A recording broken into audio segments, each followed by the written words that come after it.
ফাইনালে কি নিষিদ্ধ হতে যাচ্ছে আর্জেন্টিনার একাধিক তারকা ফুটবলাররা? ফিফার নিয়ম কি বলছে? এবার সামনে এলো আসল সত্য। ইংল্যান্ডের বিপক্ষে 2-1 গোলে মহাকাব্যিক জয় ছিনিয়ে নিয়ে 2026 ফিফা বিশ্বকাপের ফাইনালে তো নিশ্চিত করল আর্জেন্টিনা। কিন্তু এই পরম আনন্দের ব্রেশ কাটতে না কাটতেই আলবিসেলেস্তের শিবিরে হানা দিল এক চরম ভীতি আর গভীর অনিশ্চয়তার কালো মেঘ। মাঠের লড়াই শেষ হতে না হতে এখন কোটি কোটি আর্জেন্টাইন সমর্থকের মনে একটাই বুক কাঁপানো প্রশ্ন। রোববারের মেগা ফাইনালে স্পেনের বিরুদ্ধে মাঠে নামার আগে কি ফিফার নিষেধাজ্ঞার কবলে পড়তে যাচ্ছেন আর্জেন্টিনার একাধিক ম্যাচ উইনার তারকা ফুটবলাররা?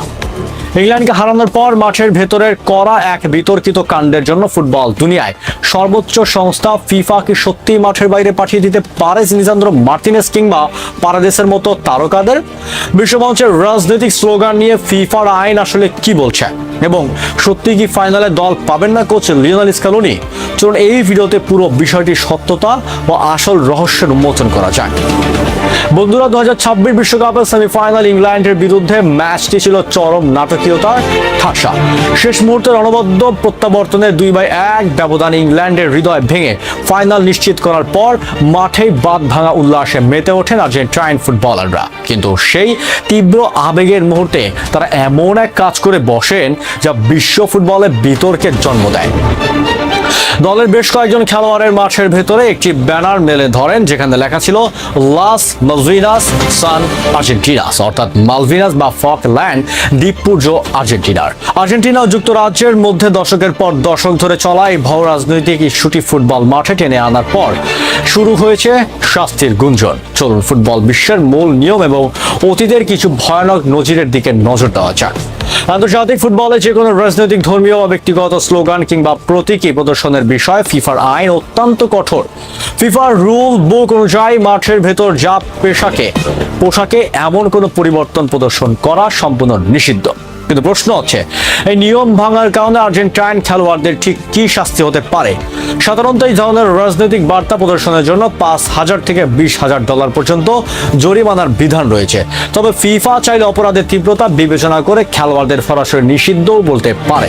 এবং সবচেয়ে বড় নজির ঘটনাটি ঘটেছিল 2012 সালের লন্ডন অলিম্পিকে।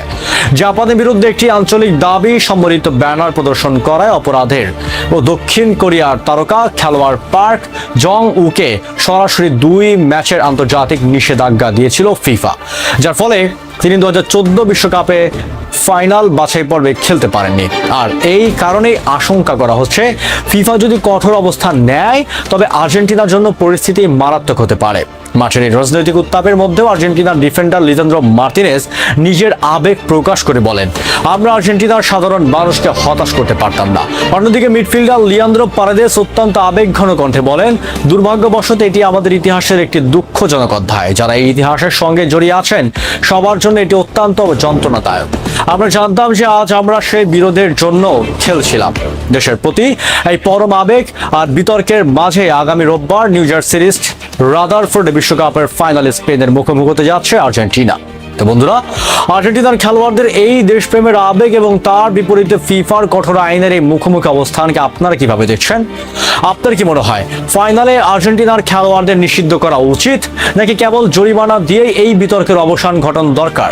কোনো উগ্রতা না দেখিয়ে আপনার অত্যন্ত মূল্যবান ও সাবলীল মতামতটি কমেন্ট বক্সে লিখে জানান। 2026 ফিফা বিশ্বকাপ ফাইনালের প্রতি মুহূর্তের ইনসাইট, টেকনিক্যাল অ্যানালাইসিস এবং লাইভ আপডেটের জন্য আমাদের চ্যানেলটি এখনই সাবস্ক্রাইব করে বেল আইকনটি প্রেস করুন। দেখা হচ্ছে পরের ভিডিওতে। ধন্যবাদ।